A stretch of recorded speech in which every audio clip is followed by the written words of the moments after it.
வரலாற்று சிறப்புமிக்க தலைவர்களை உருவாக்கிய பள்ளி. அரசு அதிகாரிகளாக, நீதிபதிகளாக, வழக்கறிஞர்களாக, தொழில் முனைவோர்களாக, பொறியாளராக, மருத்துவராக, இப்படி ஒவ்வொரு துறைகளிலும் நூற்றுக்கணக்கானவரை உருவாக்கி இருக்கக்கூடிய இந்த பள்ளியில் நாமும் குழந்தை பருவத்திலே காலடி வைத்து கல்வியை பயின்றோம் என்று நினைக்கின்ற பொழுது, இந்த பகுதியிலே நாம் செல்லுகின்ற பொழுது பள்ளியை திரும்பி பார்க்காமல் நம்மால் செல்ல முடியாது. இடத்திலே பணிபுரியக்கூடியவர் தான் ஒரு தொழில் அதிபராக உருவாகின்ற பொழுது சிறு பொறாமை வரும். நம்ம இடத்திலே பணியாற்றியவன் நமக்கு இணையாக ஒரு முதலாளியாக உயர்கிறானே என்ற பொறாமை இருக்கும். என்னதான் மனதில் வாழ்த்து சொன்னாலும் கூட உள்ளுக்குள் அவருக்கு ஒரு சிறு பொறாமை இருக்கும். ஆனால் உலகத்தில் பொறாமைப்படாத ஒரு இனம் என்று சொன்னால் அது ஆசிரியர் இனம்தான்.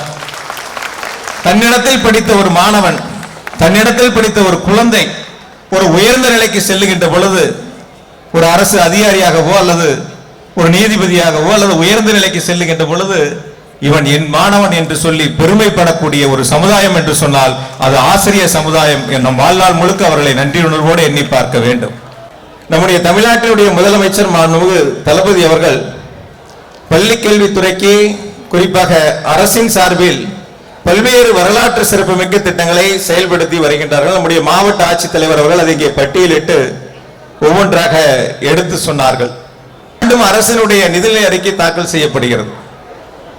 துறைகள் வாரியாக நிதிகள் ஒதுக்கப்படுகிறது. மின்சாரத்துறை என்றால் அதற்கு ஒரு நிதி, பள்ளி கல்வித்துறை என்றால் அதற்கு ஒரு நிதி, வேளாண்மை துறை என்றால் அதற்கு ஒரு நிதி, இப்படி ஒரு துறைகள் வாரியாக நிதிகள் ஒதுக்கப்படுகிறது. அதில் கடந்த ஆண்டு முதலமைச்சர் அவர்கள் பள்ளி கல்வித்துறைக்கு மட்டும் ஒதுக்கிய நிதி எவ்வளவு என்பதை 44,000 கோடி ஒரே ஆண்டில் பள்ளி கல்வித்துறைக்கு ஒதுக்கி ஒரு வரலாற்று சிறப்புமிக்க சாதனையை உருவாக்கி தந்திருக்கக்கூடிய முதலமைச்சர் மாண்புமிகு தளபதி அவர்கள். தமிழ்நாடு அரசினுடைய வரலாற்றில் ஒரு துறைக்கு இந்த அளவுக்கு நிதிகள் ஒதுக்கிய வரலாறு எப்பொழுதும் கிடையாது, இனி எப்பொழுதும் உருவாகாது. அந்த அளவிற்கு முதலமைச்சர் அவர்கள் கல்வித்துறையின் மீது அக்கறை கொண்டு, குறிப்பாக தமிழ்நாட்டில் இருக்கக்கூடிய மாணவ செல்வங்கள் முதலமைச்சரை காணுகின்ற பொழுது அப்பா என்று அன்போடு அழைக்கக்கூடிய அளவிற்கு முதலமைச்சர்கள் அந்த மாணவ செல்வங்களிடத்திலே அன்பை பெற்றிருக்கின்றார்கள். அந்த குழந்தைகளும் முதலமைச்சர் அவர்களை நன்றியுணர்வோடு எண்ணி பார்க்கின்றார்கள். நான் முதல்வன் திட்டம், தமிழ் புதல்வன், புதுமை பெண், இப்படி பல்வேறு சிறப்பு திட்டங்களோடு காலை உணவு திட்டத்தை கொடுத்து, அதிலும் அது உலகத்திற்கு எடுத்துக்காட்டாக அமையக்கூடிய ஒரு சிறப்பு திட்டமாக முதல்வோம்.